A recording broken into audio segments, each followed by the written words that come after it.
مشغولیات سے بچا کر اور ساری ضرورتوں سے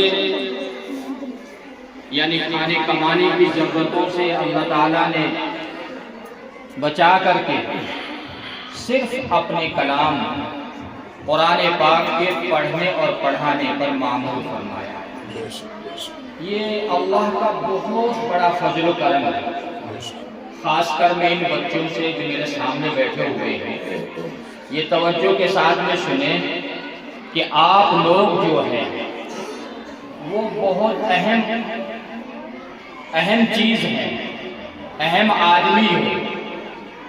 اللہ رب العزت جس کو اپنے دین کی سمجھ دینا چاہتا ہے تو اللہ رب العزت اسے اپنے دین کا علم عطا فرماتا ہے۔ من اراد اللہ بہ خیرا یفقہہ فی الدین، کہ اللہ تعالی جس بندے کے ساتھ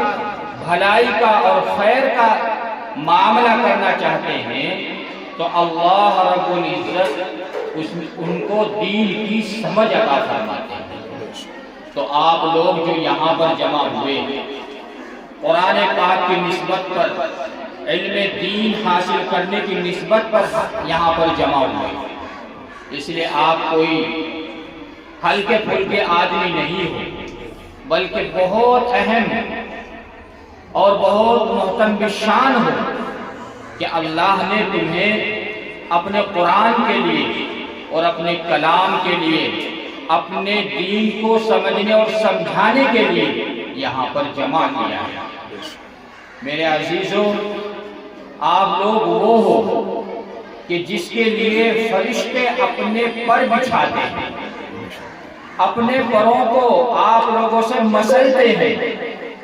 کیونکہ آپ لوگ وہ ہو کہ آپ کا سونا بھی، آپ کا چلنا بھی، آپ کا کتاب کا پڑھنا بھی، دیکھنا بھی سب عبادت میں شامل ہوتا ہے۔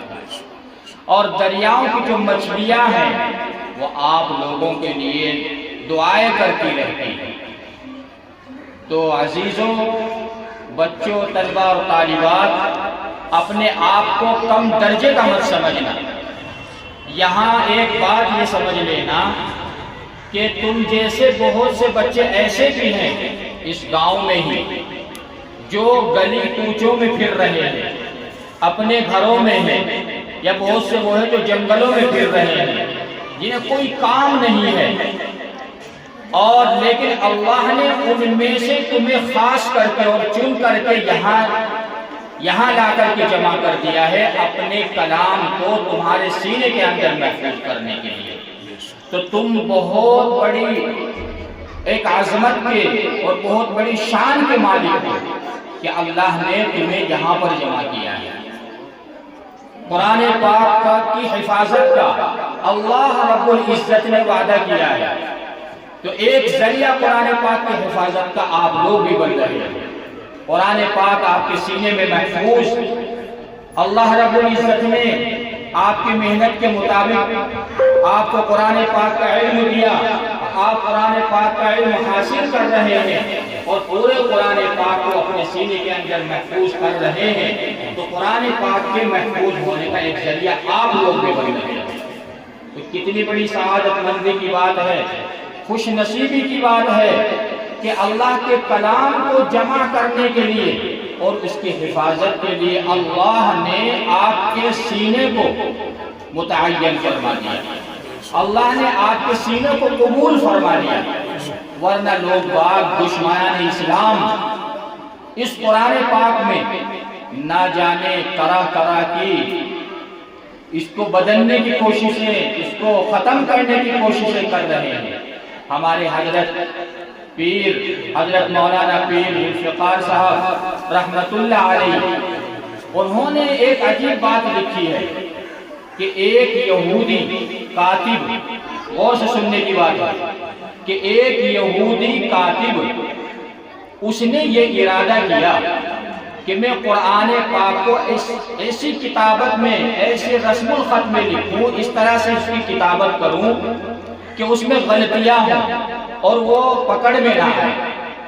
چنانچہ اس نے بہت خوبصورت انداز میں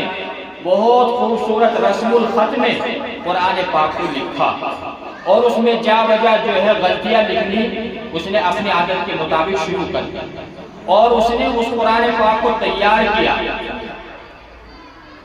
اس نے اس قرآن پاک کو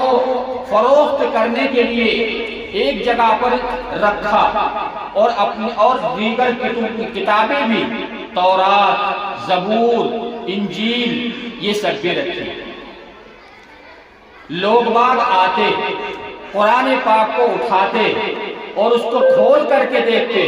اور اس کو پڑھتے تو ان کو غلطیاں نظر آتی، وہ چپ چاپ رکھ کر کے چلے جاتے، وہ چپ چاپ رکھ کر کے چلے جاتے۔ اور اگر کوئی تورات لینے آیا، زبور لینے آیا، اس میں بھی اس نے غلطیاں کر رکھی تھی، لیکن وہ آتے اور تورات اور زبور لے کر کے چلے جاتے۔ چنانچہ ایسا ہوا کہ ایک بھی نسخہ قرآن پاک کا فروخت نہیں ہوا، اور جو کہ قرآن پاک کے نسخے رکھے رہے۔ تو اس یہودی نے سمجھ لیا کہ واقعتاً یہ کتاب جو ہے وہ برحق ہے، اور اللہ نے اس کی حفاظت کا ذمہ لیا ہے، اور یہ کتاب جو ہے واقعتاً حقیقتاً برحق ہے، لہذا وہ اس وقت ہی ایمان لیا ہے۔